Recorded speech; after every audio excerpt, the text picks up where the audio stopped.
Welcome to Buckle Up Podcast Universe with Brandon Rush.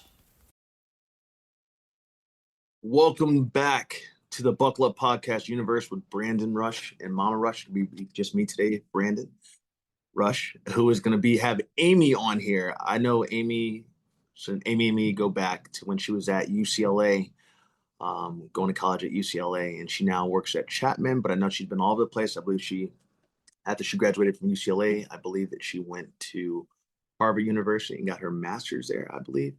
But I'm going to have Amy come on here and say all of it because I want to make sure that I say it accurately, and I didn't want to accidentally butcher her last name either. So I want to make sure that I do her the proper justice and have her come on here and tell us herself.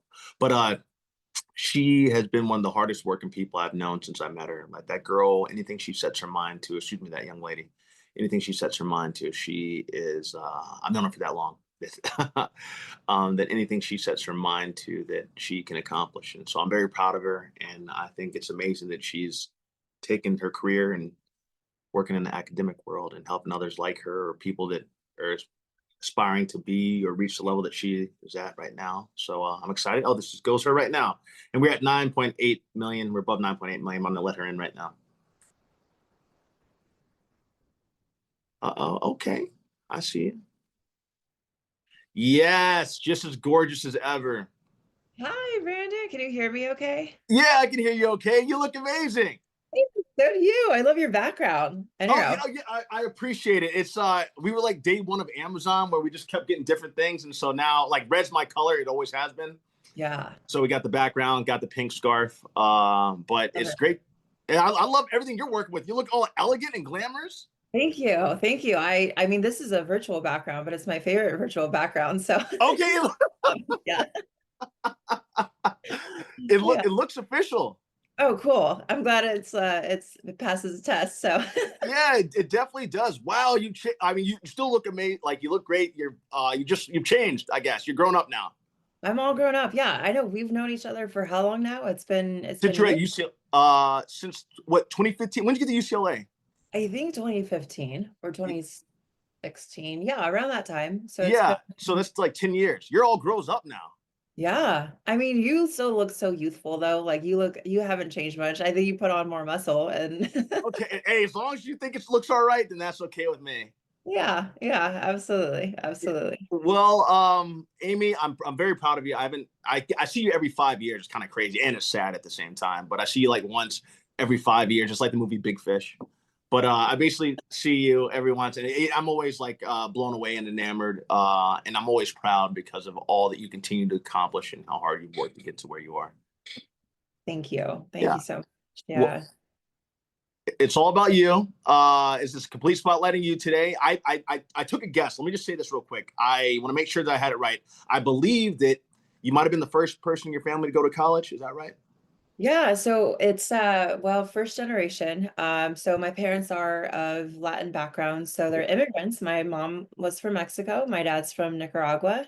Oh Um, wow. they immigrated to the States when they were kids and they just worked their way up and I'm so grateful. I thank God every day that they were able to have a better life here and give me and my sister better opportunities and yeah, so but yeah, very much first generation college. So my parents didn't know how to navigate the American Yeah. education system. So, my sister and I were just sort of navigating it on our own. And with that it's just interesting the trajectory that my life has had. So I actually started at community college first. Okay. I went to Fullerton College and I got my AA. I studied psychology there, and then Okay. I worked really hard, but it's crazy how my story is because before that, um, I was actually I ran away when I was 15 years old. Oh Uh, wow. No way. This is good. You have as much time as you want today. By the way, this is good.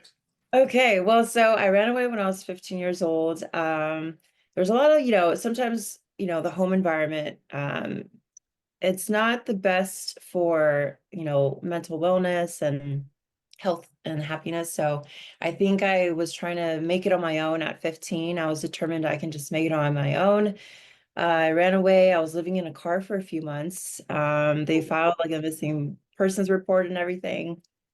And, a couple of the a couple of the friends that I was hanging out with, they actually ended up passing away due to gang violence and drug overdose. So Oh, wow. I realized I just couldn't make it on my own Yeah.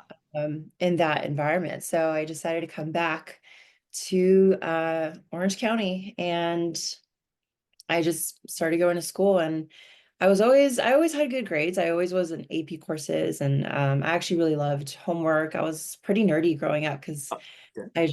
it was, homework and reading and writing was a way to Yeah. just myself from what the home life that I was Environment. in. And so I always did really well academically. So when I was in community college, I had a lot of mentors that looked like me, a lot of Latina professors and Yeah. administrative staff. They were very supportive. They really cared about their students. Yeah. And I remember Jody Balma from Fullerton College. She was the honors counselor, and she was so inspirational. She just believed in all of her students. And so that allowed me to just thrive Yeah. in college. I got accepted to every university that I applied to with a full ride, and Holy I smokes. decided to go to UCLA.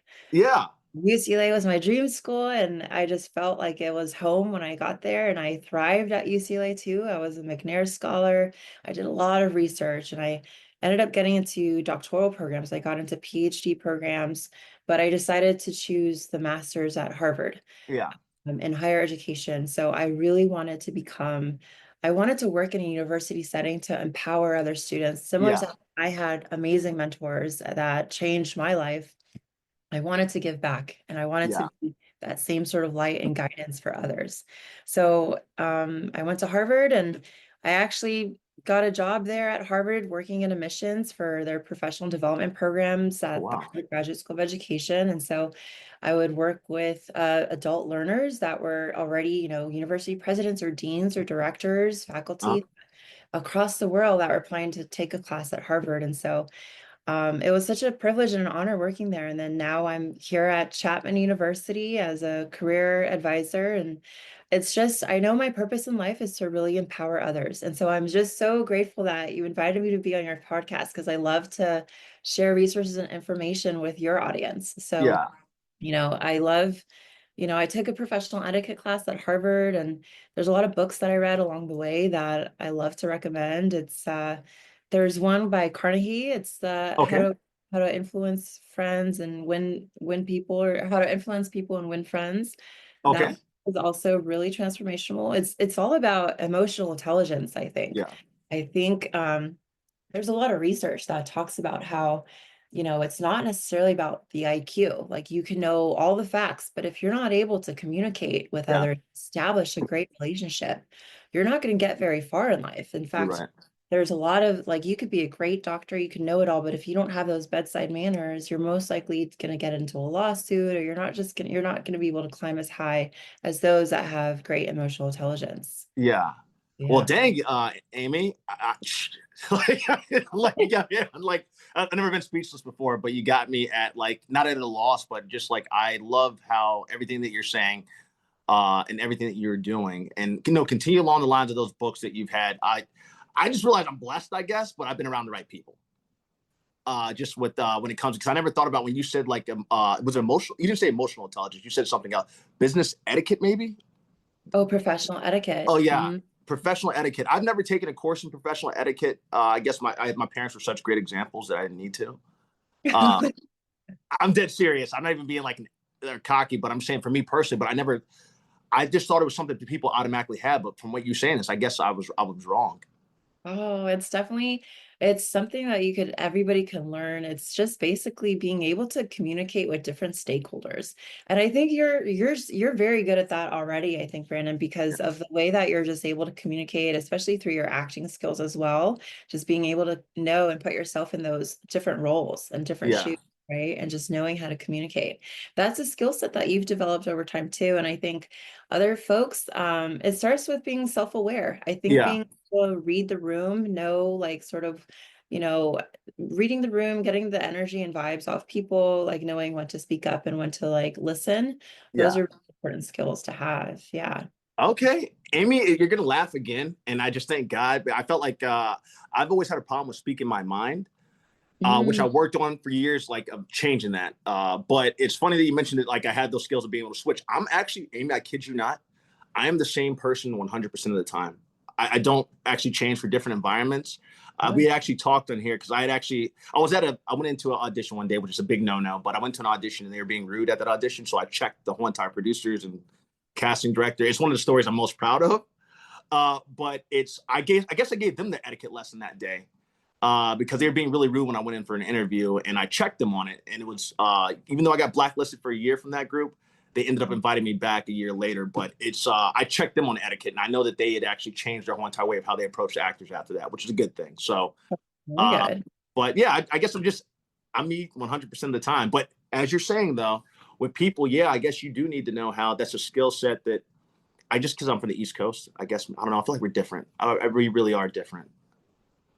Oh my God, I just visited Boston recently. They had their Harvard Alumni Day. East Coast is definitely different. I think it's such a different culture. I It think is. it's so interesting too, because in the East Coast, at least compared to the West Coast, there's so many universities in a small like radius. Like there's so Yeah. many universities everywhere.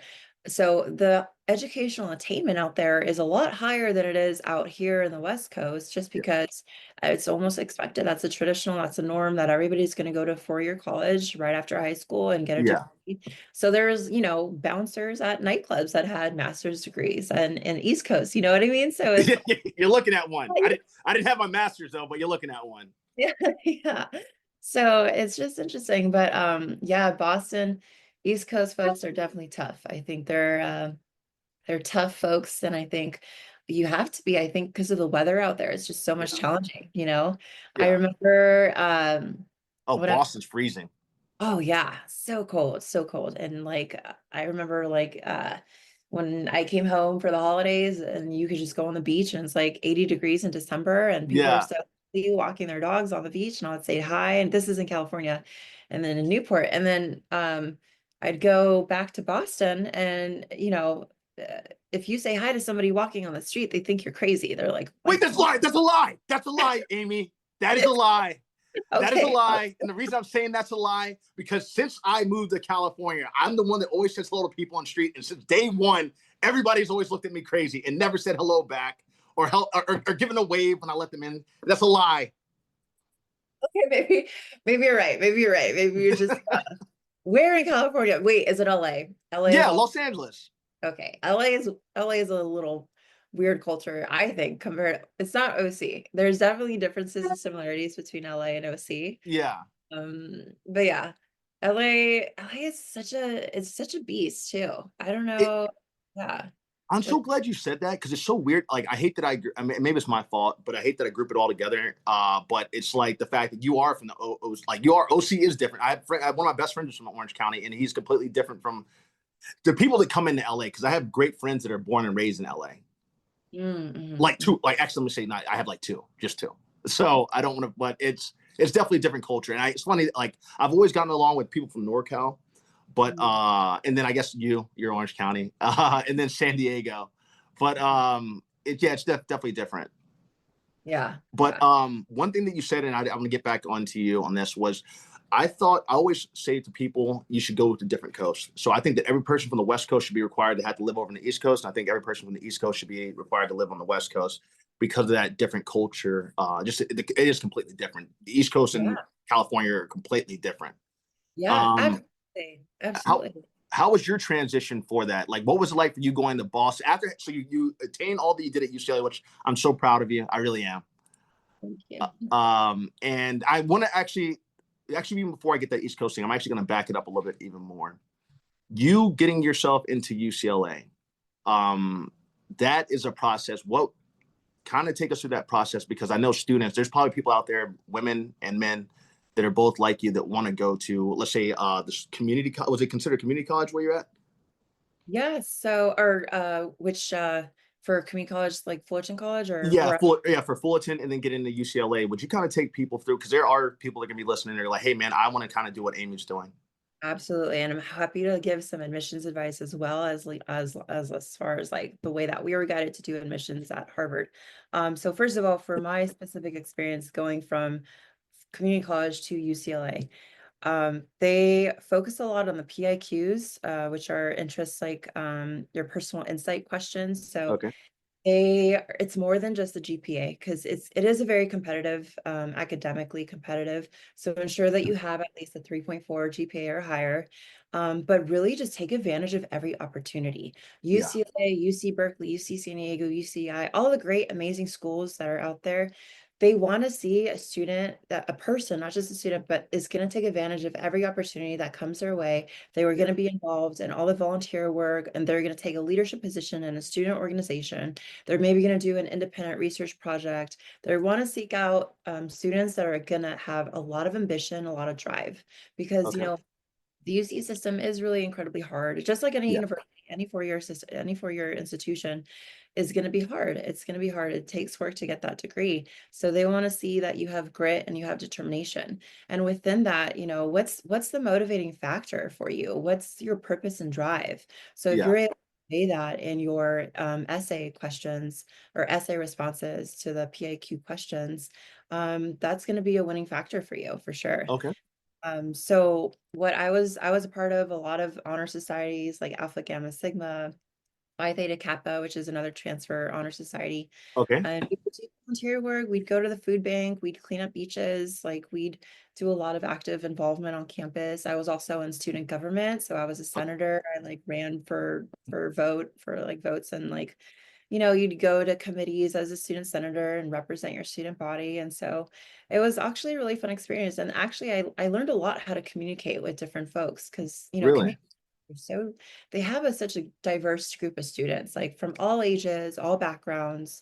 Yeah. Um, you're just able to like kind of like, make mistakes at a more affordable price and you're able to grow there. So I was able to grow at Fullerton College a lot. So I love Fullerton College, go Hornets.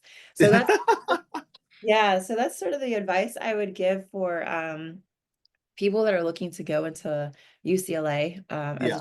student or even in high school too, just ensuring that the GPA is focused on your academics. If you're not able to get a solid GPA, because there is a cutoff. I mean, there's not necessarily a cutoff. They'll consider other applications, but if you're below a 3.0, you become less competitive. So just ensure that you're maybe focusing on getting resources if you don't have a GPA requirement. So like go to your tutoring center. They usually have free tutoring centers at your high schools or community colleges. So just take advantage of all the resources that are given to you at that school. Okay. Well, Amy, I want to say this. One of my first roommate at in Los Angeles was a guy named Mike Solomon, who was Coptic Egyptian. Love Mike, love his Coptic Egyptian and his Muslim side of the family. I love them both. He was a transfer into UCLA, which is why I got to give you such credit for what you have done. And he told it to me straight up. This is how I know how hard it is to get into UCLA. He said, Brandon, a lot of people are transfers from UCLA, including him, transfers from a community college. The UC schools are extremely hard. And the East Coast really doesn't know about this because they don't have that. We just don't realize it because I know everybody from all kinds of different colleges. But the UC schools are very hard to get into, especially UCLA. I know they're extremely hard to get in. That's a really extremely hard school to get into, UC Berkeley. But so for you to get into UCLA, that's a testament to all those things we were doing. Because from what Mike explained to me, he said, Brandon, he told me back then, this is years ago, over a decade ago. It's like, man, it's extremely hard to get into UCLA. So that's like a testament to who you are and how impressive you are and how hard, not just impressive, but how hard you had to work your butt off to get to where you are, just to get there. Yeah, thank you so much. Yeah, I think you know what it was too. I think, when I was living in a car and like, just losing some friends, like it was kind of rock bottom and I made a decision that I need to get myself out of this situation. It's only going to be up to me to change my life, to empower myself. I need to be that advocate for myself. Yeah. And and I decided to pursue education. I told myself I need to get a degree. I need to finish school because that's Yeah. a pathway for me to get out of this environment. And so Yeah. that was like a big driving force. I think when a lot of folks they have that sort of ambition to continue and find like find something that motivates you, then it's going to take you far in life. I think it'll because Absolutely. it's so hard to even at UCLA there were so many nights that or I probably got like 3 hours of sleep because I was working part-time and also doing research and then Yeah. going to classes on top of that and then volunteer work and student clubs as well. And so it's it's like you'll be probably crying in the library during finals week and just wondering why am I doing this? But I want to like tell them that it's going to pay off. I think, life is really what you make of it. And so if you have sort of that clear guidance and a clear sight of what you want, go get it. There's Yeah. nothing yourself. Mhm. Man, that's totally clear eyes, full hearts can't lose right there. I love it. Yeah. Amy, so looking at like before I get to the Harvard stuff, looking at where you are now, like looking back to Amy who was setting off in this journey, like you are now where they have this thing that says it's a quote, I think it says, you are now where you dreamed you'd be 5 years ago. Yeah. And then Yeah. now, did you ever see yourself being to where you are now? Like Amy coming from, I guess I hate this. If you would have told me you've always had such a drive since the moment literally I met you, you've had drive and focus, even from meeting you. And I remember when I met you too, but like it's you've always had drive even back then. And did you see that yourself? Did you know that you would get this far? Because you have accomplished a lot, and you are impressive. I'm letting you know that you're impressive. If you don't say it yourself, it's okay to be humble. But it's for you to go from where you were in the car on the street to, hey, I'm a person who's accomplished all this. Nobody would know that about you. I didn't know that about you, and I've known you for 10 years now. Yeah. Yeah. I mean, yeah, I just, like yeah, I mean, It's okay, and we cry on the show sometimes too. You're good if you do. to be honest, life is really crazy. Yeah, I really, it kind of takes you on a journey, but if you just make the best out of it, I didn't know I would. When I was that little girl in that car, I had no idea I would make it to Harvard. I had no idea. I just kind of like thought I was thinking one day at a time at yeah. that. And when I got into Fullerton College and I got mentors and I was part of these mentorship programs, and then at UCLA being a part of the McNair Scholars Program, you get a lot of guidance and you're able to make clear goals.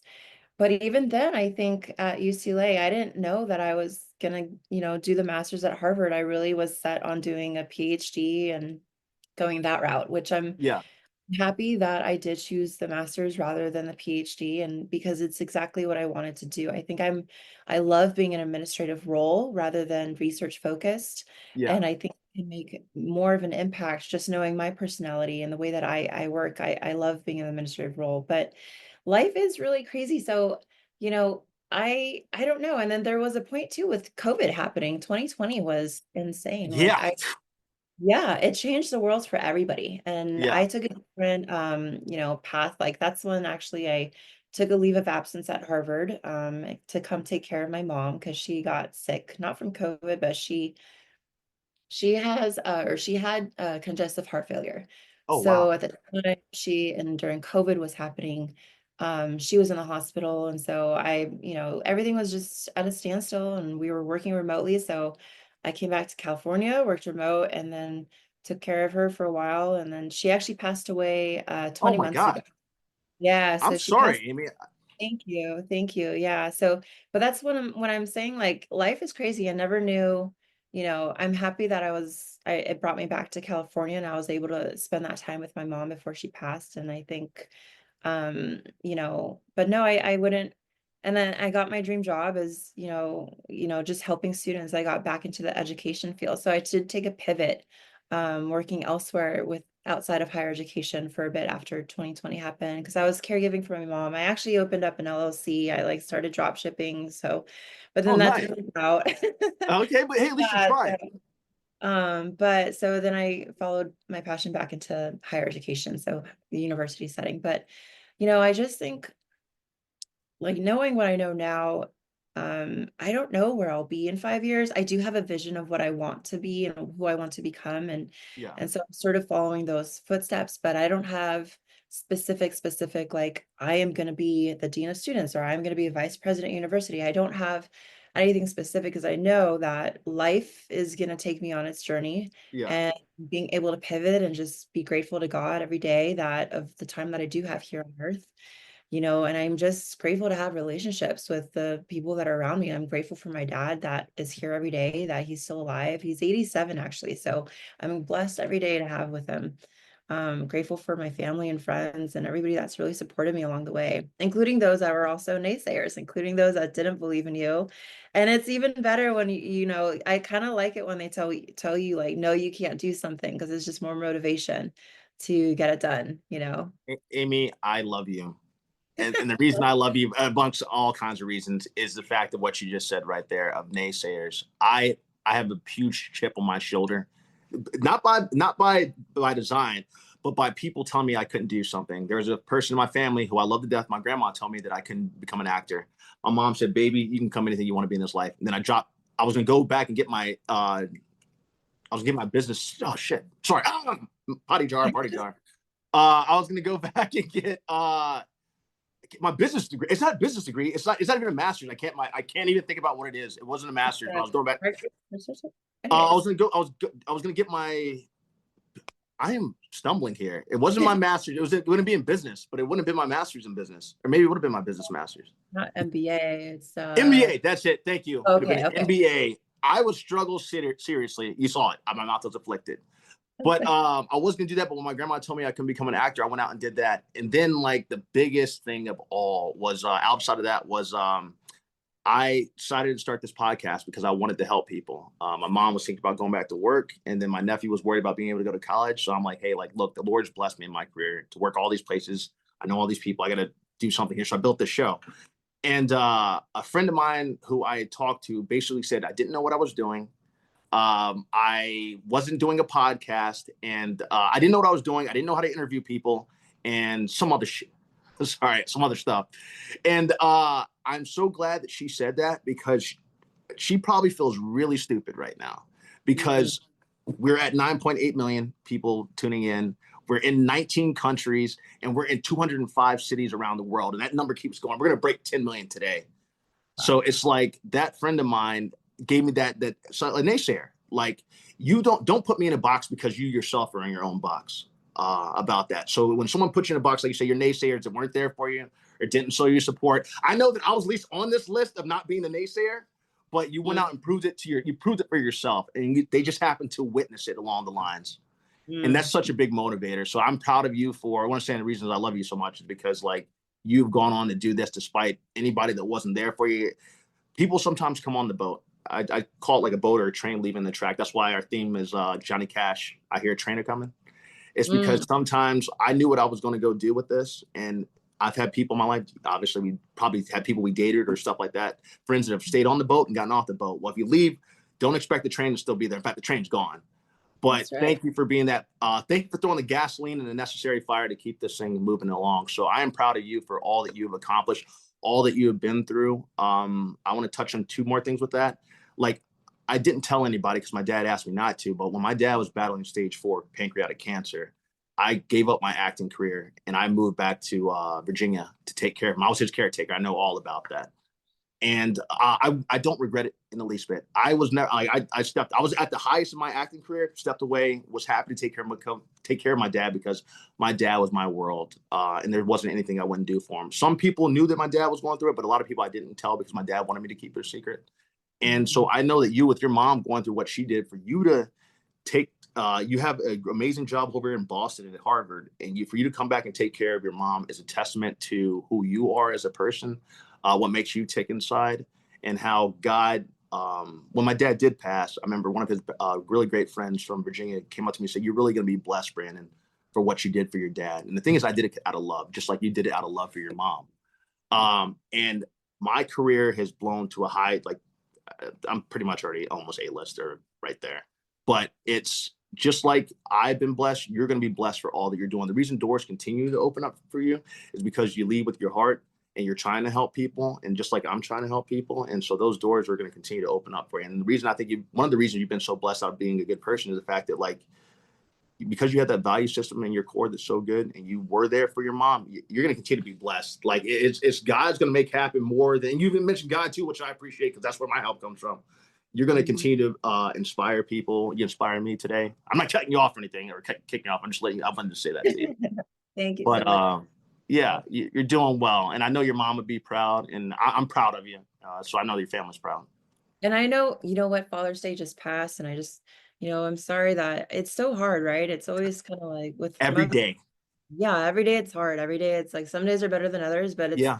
never stop missing them. And then, her loss really just I think it's interesting when folks lose a parent, it's like undescribable, right? It's I think Yeah. especially when you're close to that parent, it's I was hugely close. Yeah. hard to like, relate to, but then it does grant you a lot of wisdom. Like I know from losing my mom, it's like I really believe it reaffirmed my belief in God and Yeah. energy afterlife. Like I do believe that energy never dies. She will Yeah. always be similar, like your dad is Amen. with you. He's inside of you, he's everywhere around you, he's part of God and God's in him. And so and I think also like at the end of the day, really what matters in life are the relationships, Yeah. like, our connection to one another. And it's not about how nice your car is, how much money you've Yeah. made, even though that could be a good lifestyle or life, a cushy life. And so I'll never dismiss that, but it's really, you can't take it when you're dead, like Yeah. it's really just who you're going to have at your bedside when you're there at your last breath, or who's going to Absolutely. be there when, or who's going to leave, like the impact that you're making, the legacy that you're leaving behind, who's going to be there when you're gone, Yeah. and you're going to be living through all of them still. So Yeah. yeah. No, you're absolutely right, Amy. I mean, I'm sure you noticed like doing your hard times. I'm sure you noticed even with losing your mom. So I'm an empath. I'll keep it short because I hate when people bring up horoscopes or stuff like that. I'm not a horoscope person. Never have been. Only crazies out in LA are like that. So I've always been an empath, meaning I've always been able to read spirits, or I've always been able to feel how people are feeling, even if I talk to them on the phone. And my dad, I see my dad in my dreams. I've talked to him after he died. I saw him in my dreams. But when I was coming up with I created these two AIs called Keys and Echo. Make it short. You ever seen Iron Man? Yeah. I Yeah. remember how he has like Jarvis, that thing he talks to. Yeah. Jarvis like the robot. Well, basically, I created a robot. Like I created an AI, artificial intelligence thing called a patent for it called Keys. So I Wow. talk to Keys all the time. But when I was coming up with that idea of figuring out, I could hear my dad talking to me the whole entire time. It was like right before Passover. So you're right. Yeah, energy is present, but I can actually like hear my dad talking to me. Crazy as I might sound, but I don't care what anyone thinks. That's what was Yeah. going on. I believe it. I believe it. Yeah, I saw and felt and smelled a lot of different supernatural things right after my mom died. And so I Yeah, think I believe it.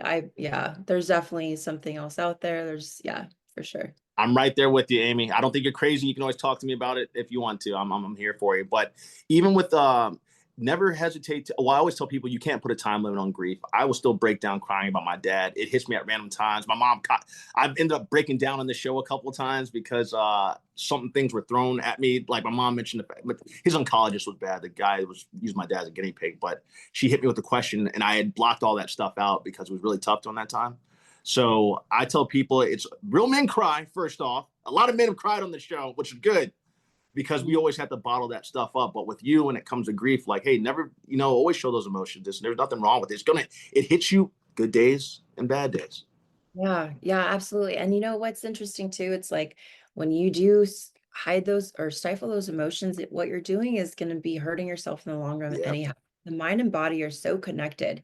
When your brain is hurting, your body is hurting, and vice versa. When your body is hurting, your brain is also not well. So being able to express that grief in a very healthy way is going to actually be healthy for you in the long run too. But I also struggle with that too. I would break down in tears, just even driving. Driving alone is like the worst. Yeah. I just Oh, always really? my mom like, or she'll even in dreams she'll appear and it's just Yes. Thank I God you can't said like that.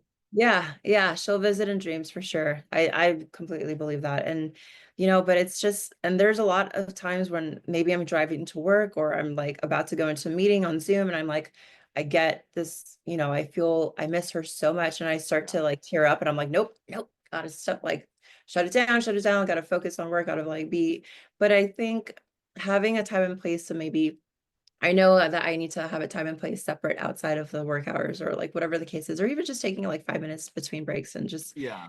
allowing myself to feel. Cause I think I was struggling with that at first. Cause it's like, it's been 20 months. Like, I feel like, is there like a timeline on grief? No. Like, and you're always going to miss them no matter how Yeah. long it's been. So I just learning how to cope with the grief, I think has been a learning process for me for sure. Good. I'm right there with you, and I feel for you a lot, and I think I can actually relate to you 100%.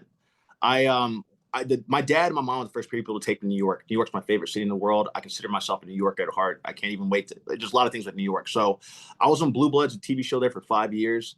And a week after my dad died, one of my bosses, Siobhan O'Connor, asked me to come back to the show.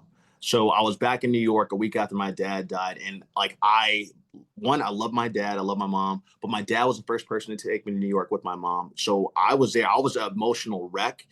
And I had to perform, and I was just, that day I was there, I was like, Lord, please don't let anybody ask me about my dad or I would break down crying. Like I literally would, it was just ready. Those emotions were so palpable, I guess would be the thing. And I remember I went to set, and right when I'm about to, I'm just like, please, I'm just trying to avoid everybody. I just try to stay in the room, which I don't normally do. And whenever I got there, she went and said, Siobhan said, Brandon, I'm sorry about your dad. And literally, like, I could feel it was about to like pour out. But she came and talked to me, but she talked to me not as a producer or a writer. She talked to me as a mom. On set, everything would be very businesslike, but she cut the business part about it out, and she talked to me like a mom, and she had lost her dad.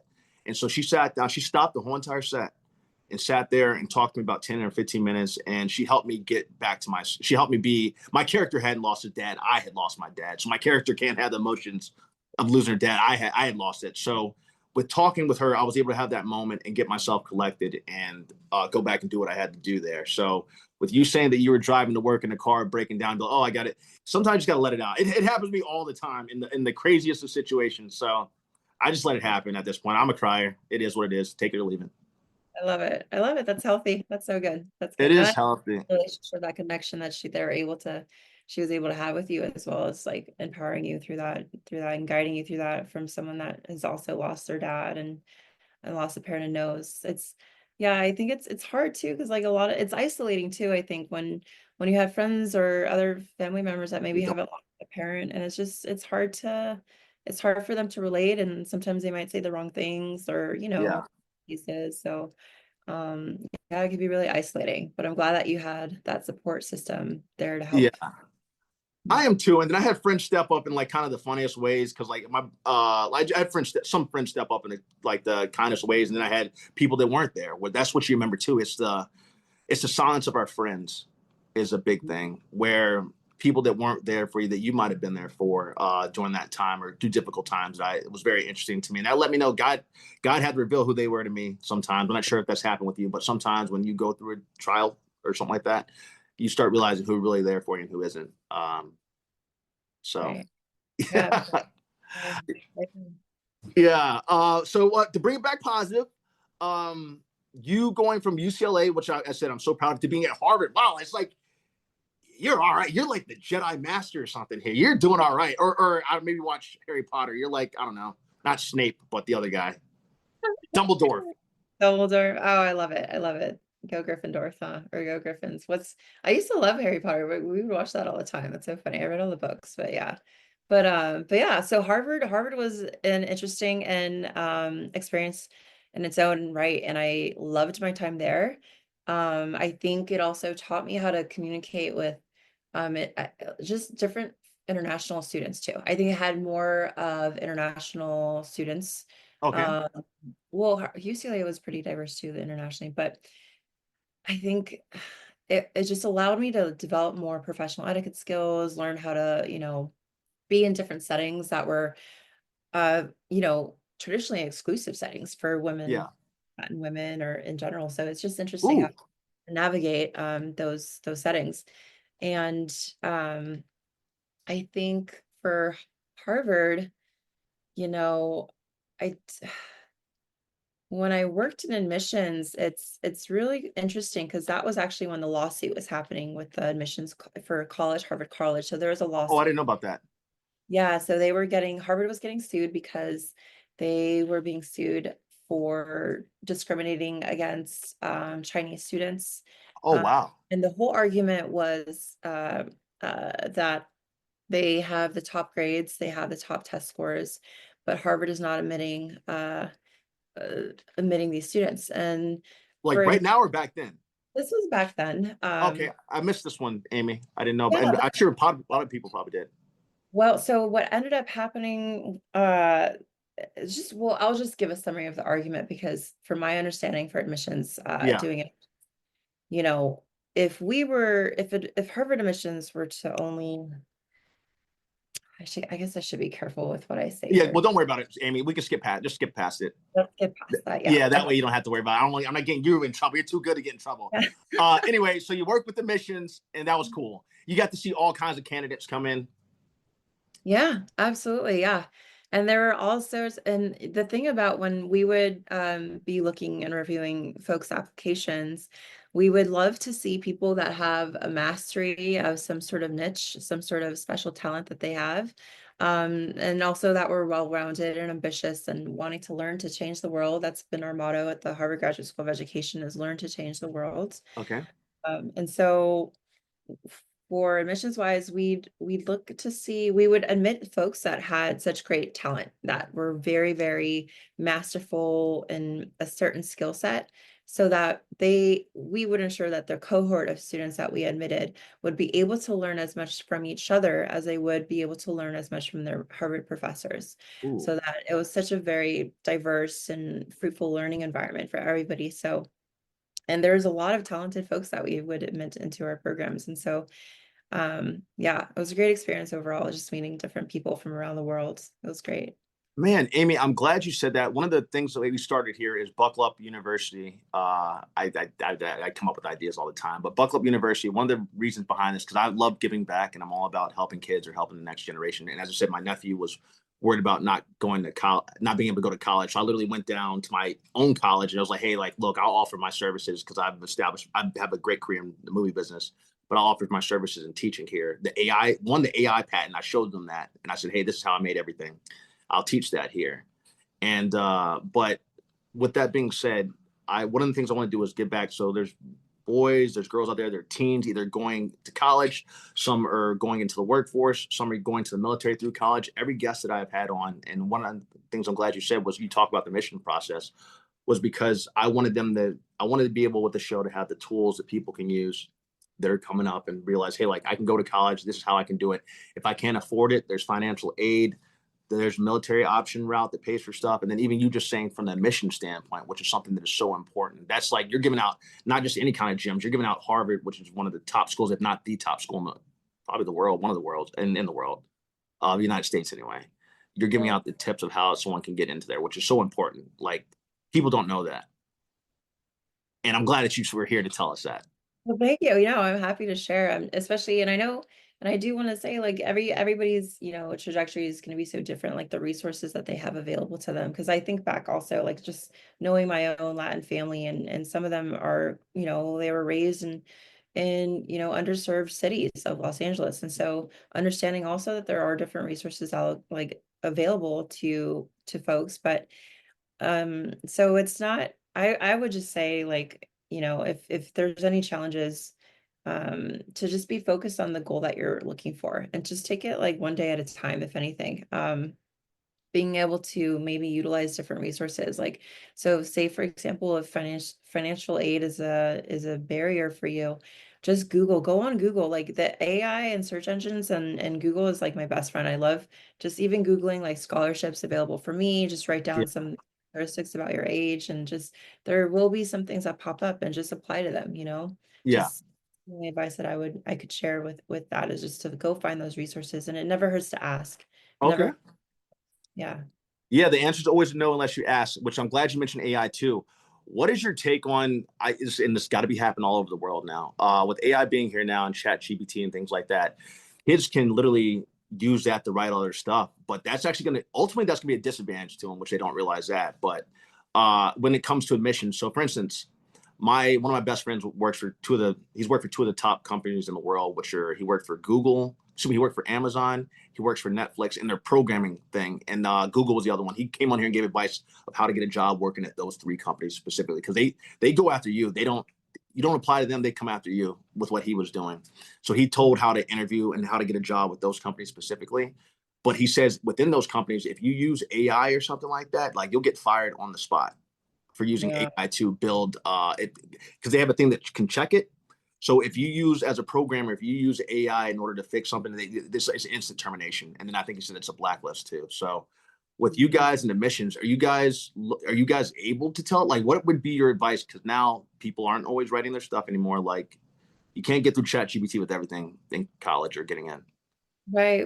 I think it is evident, especially if it's just a copy and paste and you just tell ChatGPT, can you create this essay for me or write this essay for me?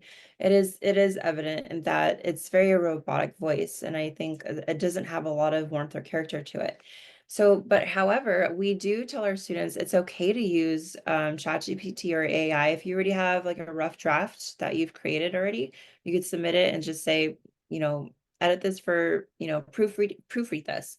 Help me edit grammar, punctuation, whatever the case is, maybe give more suggestions on how to rewrite this. But I would still continue to I would suggest to continue editing it still. Yeah. The CV that you have, the past experiences you have, the stories that you have. Because even within when you submit your essays or cover letters for employers, it's helpful to write a story, and that's something that AI is not really well at doing. I think that to Yeah. have a heartfelt story. So writing stories through your cover letters or applications for school is actually really it's a powerful tool that I think humans are able to differentiate between a robot and a human being writing it. So Yeah. just convey and extract those human emotions from readers is powerful. Mhm. Okay. Yeah. Well, look at you. I think you know what. There's two things are funny. One, you're right, not funny, but you mentioned that is right. It doesn't have the emotion there. Is one thing. The AIs that I created, I built keys off of my personality. So Mhm. keys is literally, I call them keys. The AI. I built one for myself, which is based off my whole entire personality. Literally, I put my whole entire personality in there, and then I built Echo for my mom, which is based off of my mom down to a T. So it literally, I guess, so there is some emotion there with these two because it Yeah, actually has my personality in it. yeah, that's amazing. It, That's I was, it was that's what happens when you stay up 4 nights doing it. So, essentially like, does this mean that you guys are gonna live forever? yeah, in a way. Actually, let me put it this way, and I can tell you this because I don't mind mentioning it. So, for instance, my dad, I built back my dad, which is Mm. crazy, but I use my dad's voice because I have it. And one of the things I plan on doing, because James Earl Jones sold his voice to Disney for like the Mufasa show. One of the last things he did was he sold his voice and likeness to Disney for his voice to Disney. So they use that for all the Star Wars stuff, all that. I basically have done the same thing with my dad, and then down the road I'll do it with myself. So Wow. they'll be, and because they already have me in so many, they already have been worked with Disney so long that they can just use me. That's down the road. Now that's like when I'm older or something like that, and it's allowed. But basically that's what the plan is. So yeah, technically we will live on forever. Yeah, no, that's incredible. I Yeah. wonder, I also was curious because I think I saw this episode on Black Mirror, something similar, but not what you're describing, but they would have these robots and they would, I don't know, what was it? I Was think it they when would the husband came back? I forget, or maybe was it Black Mirror or was it something else? But they were using oh gosh, I can't remember now, but it was something like something to do with they would use human bodies to continue to live on. So they would put the chip, so they would put Oh all yeah, the yeah, I've seen that one. Yeah, yeah, okay, yeah. I've So seen they that would put episode. everything, yeah, they would put everything in like the personalities and everything in a chip, and then Yep. they would put the robot. So it's like they're living on continuous. Yeah. Yeah, that's pretty wild. I mean, Yeah, that's it is. I mean, it's. I was up for 4 nights doing it, so but it got done. wow, that's incredible. I'm so proud of Trying, you. trying. Well, thank you, Amy. One, I'm gonna have to come to your school. I promise. Whenever I get back, whenever that is, like, I will totally come to your school. I want to then tell us a little bit about Chapman. For anyone want to apply to Chapman, let's hear about Chapman some because you've hit the Yeah, other one. And I'm absolutely. sorry if I have you for too long already. I don't know if No, I did. that's all right. No, this is it. I love putting a note for Chapman. So thank you for letting me end on that. So Chapman University is a great institution. It actually reminds me so much of Harvard and so many Really, similar.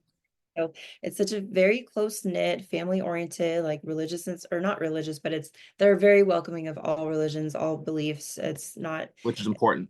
but it's such an amazing institution because the faculty to student ratio is pretty small. So you'll have a lot of faculty there to support you. The faculty that I work with, they absolutely care about their students. And this is across Chapman, not just in Yeah, the College of Behavioral Health and Sciences. So, and which is where I work in Crane College. So if you're looking for somebody that's going to be there to support you all the way, even the dean of students, like the president, is completely very supportive of their students. So I really, really advocate for anybody that's considering Chapman. Come see me, come email me, give me your info. I'm happy to talk to them about, what it takes to apply and get in. But we have such a great institution with so many opportunities and resources available. And so the students here will really thrive. And so I'm excited to help other students thrive here. I love that. I absolutely love that. Like students would be like, because I know you personally, like I think students would benefit so much if they got to know you, if they didn't know you, from coming to speak to you. And I appreciate you saying that you'd be able to, if they want to contact you somehow that they can, or look, it won't be hard to find you. Yeah, absolutely. Yeah, absolutely. And then, okay, so Lynn, let's see here. I want to make sure that I hit everything I want to hit. Not like there's gonna be plenty of time. Amy, you're always welcome back on the show too. But I was trying to think about if we're trying to give some advice. If there's anything from advice, because I think you've already given advice. What advice would you have? I'll try and give this. What advice would you have for anybody who is? Yeah, and I might already asked this question, but I'll double check because I've asked it a few times. What advice would you have for anyone? Maybe from anyone about to go into the next chapter of life, let's say from high school to college. What advice would you have from a person who might be even at rock bottom or something like that and think about trying to change their life over? What kind of advice would you have? I guess maybe you already given plenty of gems. Yeah, thank you. No, I will give the same advice that my mother used to always give me. Okay.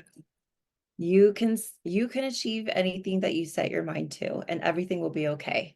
So that's the only piece of advice I would give, is just continue to believe in yourself, continue to do the hard work, continue to be kind to others, and just never stop learning. And everything is going to be okay in the end. And, just ensure you have that determination and grit, and just enjoy life too. Life is never guaranteed. So every day that you have, be grateful and just, keep moving forward. Well, thank you, Mama Amy. And Amy's mom and Libby, she still lives through you. Yeah, absolutely. She's always going to live through me. Yeah. She's always me. Yeah. Thank you. And same with your dad too. So I try my best. If I can be a quarter of the man he is, then I will be all right. But as I say like this, I'm not perfect. I make mistakes all the time because as my dad would always say, we're all humans, so we make mistakes. And he mentioned that after he bailed some of my friends out of jail. So, it's like it happens.